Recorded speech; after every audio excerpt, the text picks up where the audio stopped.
Hello everyone, and welcome to School of Prop. My name is Preston Swan, and today we are talking about Proposition 205, also known as the Regulation and Taxation of Marijuana Act. This will appear on the November 2016 ballot.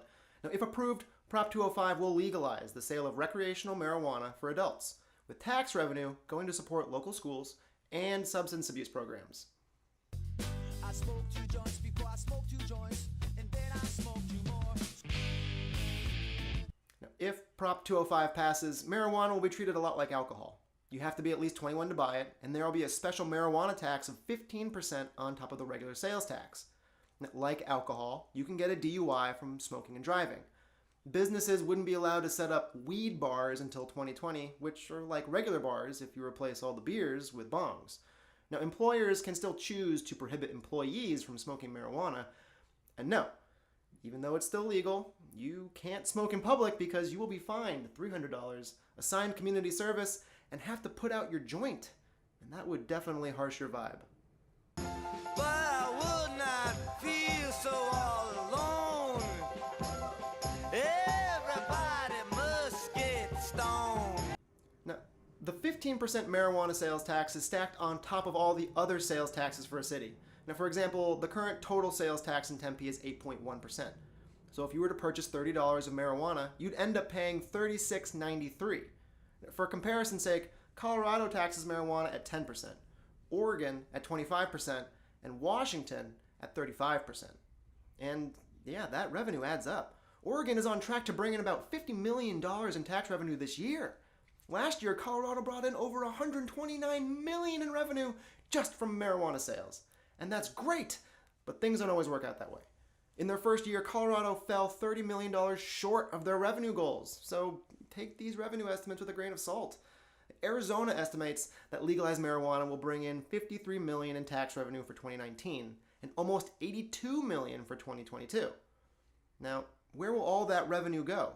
Well, first, it would fund a new Department of Marijuana Licenses and Control. After that, goes to education. 40% goes to overhead in K-12 school districts and charter schools, which means anything from construction projects to paying teacher salaries. 40% would be used to provide full-day kindergarten instruction, and 20% would go to the Department of Health Services for public education on the harms of drug use, which includes marijuana and alcohol. Cities would also get half of the licensing fees from shops within their boundaries. I was gonna go to class before I got high. Come on, y'all. Check it out. I could have cheated and I could have passed, but I got high. Concrete evidence on the impact of legalized marijuana is still coming in, and honestly, it depends on how you look at it. Now, revenue is coming in to fund schools and teachers, but schools now also have an increased problem with students and marijuana use. Crime is down in many places, but it's also up in others, and it's not clear-cut if we can attribute the rise or fall of crime to legalized marijuana. New businesses are able to open up shop and sell marijuana, but there are very serious concerns that this is setting up an industry similar to big tobacco, which favors a handful of large-scale growers. And finally, you've probably already made up your mind on how you feel about marijuana. I mean, regardless of these facts, you probably won't suddenly change your mind from thinking marijuana is a deadly, brain-crushing drug that drives you to crime and drop out of school, or if you think it's a totally harmless plant that poses no danger to society and can totally fix all of our economy's problems, man.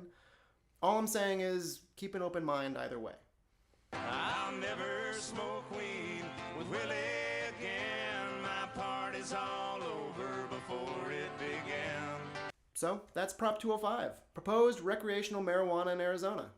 From School of Prop, I'm Preston Swan, and I'll see you at the polls.